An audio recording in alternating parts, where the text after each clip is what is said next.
Somebody asking if I can explain وَإِذَا الْمَوْءُودَ سُئِلَتْ. Yeah, this is one of the funny understanding of Muslims of in the Quran. They claim that the Arab before Islam, they used to bury girls alive. That's absolutely a big fat lie. Imagine if people, they bury their daughters, then we Arab, we will have no offspring. Simple, you know. And if you read the verse, you will see how silly the way they try to explain it. This is a verse speaking about a soul is killed, and a human being is killed, and nafs, قتل نفسا. In the Quran, you repeat that word قتل نفسا, which means he killed a soul. So when the soul is questions for which guilt it was killed, the Muslim, they say this is about a female burying a female alive, but there is nowhere it says that. This is about a person who was killed and he commit no guilt. So the question is, chapter 81, verse number 8, for what guilt in the judgment day God will ask, not a female, doesn't say even female. Al-Maw'uda, Al-Maw'uda goes back to the nafs. You see, even the word before it, it says soul. You see it? This is how we get them busted with their lies. This is why we Arab Christian, we laugh at their understanding of their Quran. So when the soul in the day of judgment will be questions, for what reason was killed? Because the body, the Muslim believe, when the body go to the grave, the soul go back in the grave. So now it is buried with the body. This is why you see the story of the three angels coming to the grave, asking you three questions. Who is your God? What is your religion? And they show you a picture of Muhammad, which is a very funny story. So there's no female, there's no infant, and this is always a fabrication. So the question is here, what is the guilt you did, and who is the one who killed you? So simply is about the one who killed unjustified killing. And it's funny that Muhammad is speaking about unjustified killing when he is the biggest rapist, pirate, killer ever. I hope I answered you. Do we have any Muslim?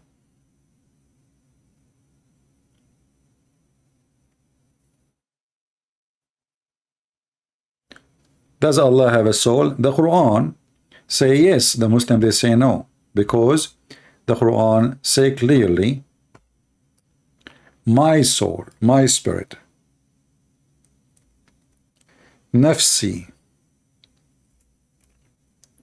When Shaitan, he spoke to Muhammad, so to Allah, sorry, he says, I know what is in my soul, but I do not know what is in your soul.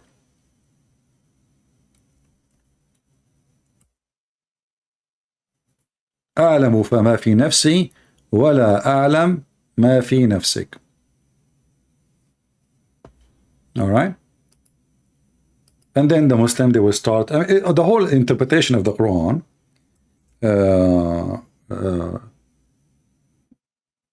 is a fiction.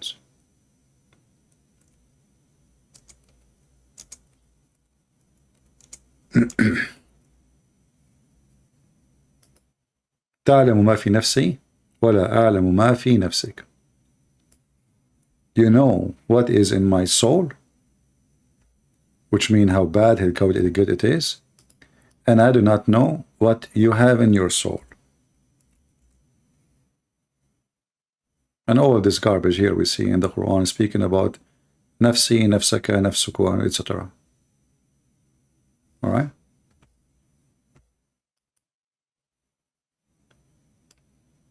And this is the chapter he mentioned. This is, and actually can be found in chapter 5, verse 116.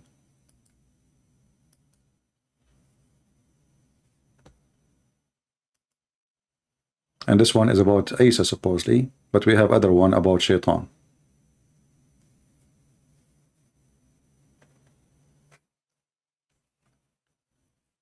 Do we have another Muslim?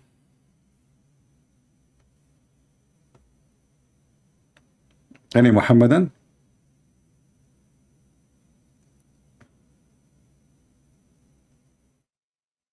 And look how the Muslim they translate. I mean, the translation is really very funny. It says here, what's indeed known have it, knows what is in my heart, and I know not what is in thine. What is that? This is not what Arabic says. We change the translator. This is Yusuf Ali. Let us see Muhsin Khan.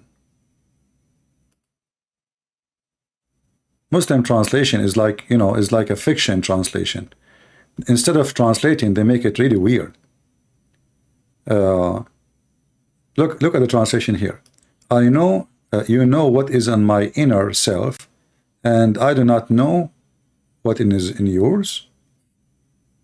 But this is not what it says. It says nafsi wa nafsika. And this is a conversation between Isa, supposedly, not Jesus. Yeah, Abdul Rahman, he can text me. My Skype is open, what I will do to him. You know, if you search for the word nafs in the Quran, nafs always come as a soul.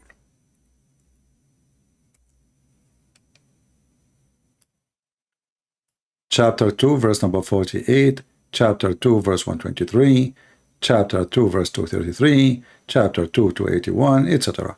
All of those is about a soul.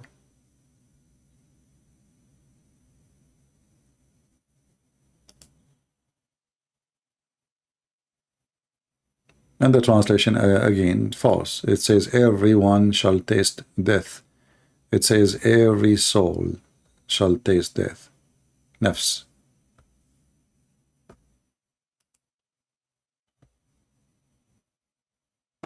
Chapter 5, verse number 32, as an example, it says, the one who killed an innocent soul unjustly. And this is supposedly a verse was given to Moses. Muhammad, he is quoting the Torah. This is the same verse the stupid Obama he quote when he made a speech in Egypt. But the stupid Obama, he forgot that this is Muhammad quoting the Torah. And Muhammad himself, he killed a lot of innocent people.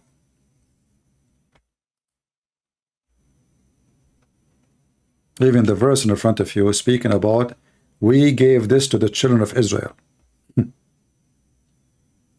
The children of Israel. This is their guideline. The one who killed one innocent person as if he killed all mankind. This is not in Islam.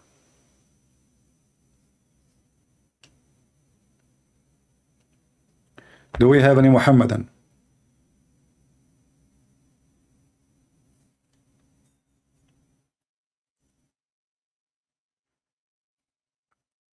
All right, look like we are out of Muslims for today.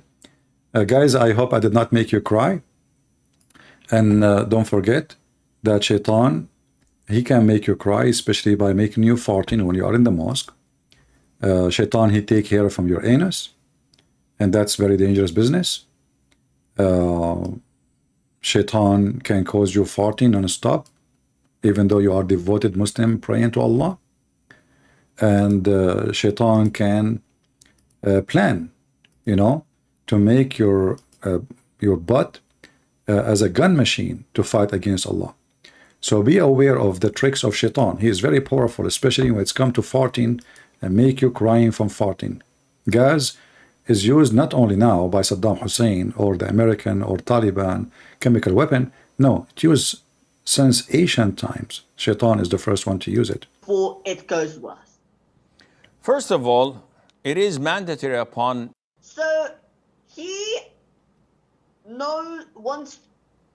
did a lot of things in order to try to counteract this, but he wants to fight this.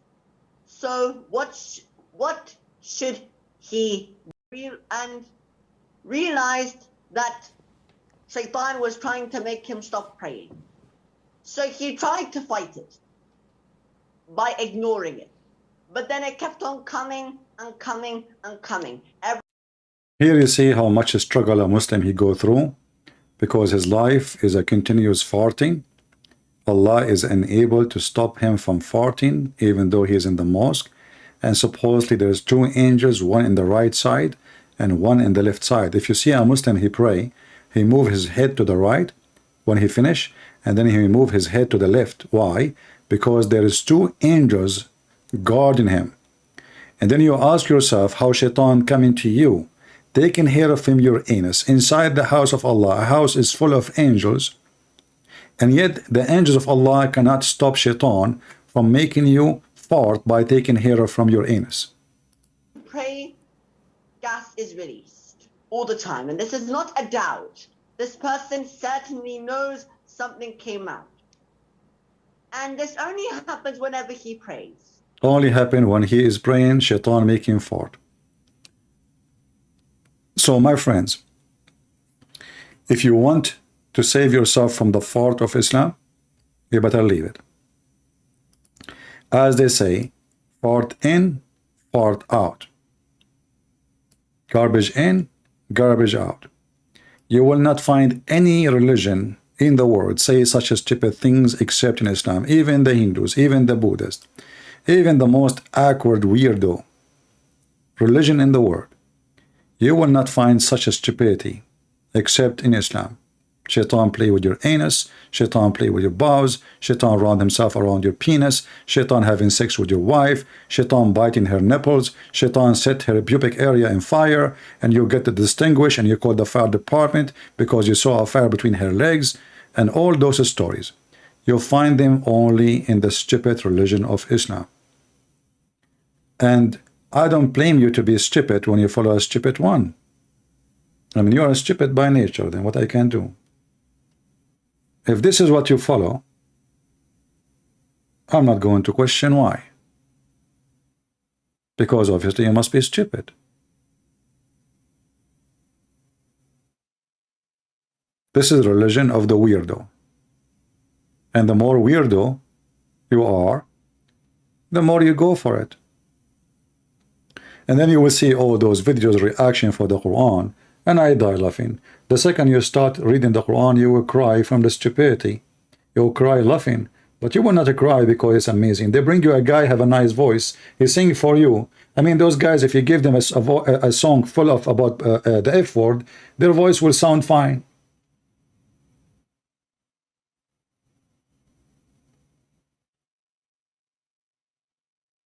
They bring you professional people to recite the Quran, and as if they aren't professional, they add echo to the sound to make it like a holy sound.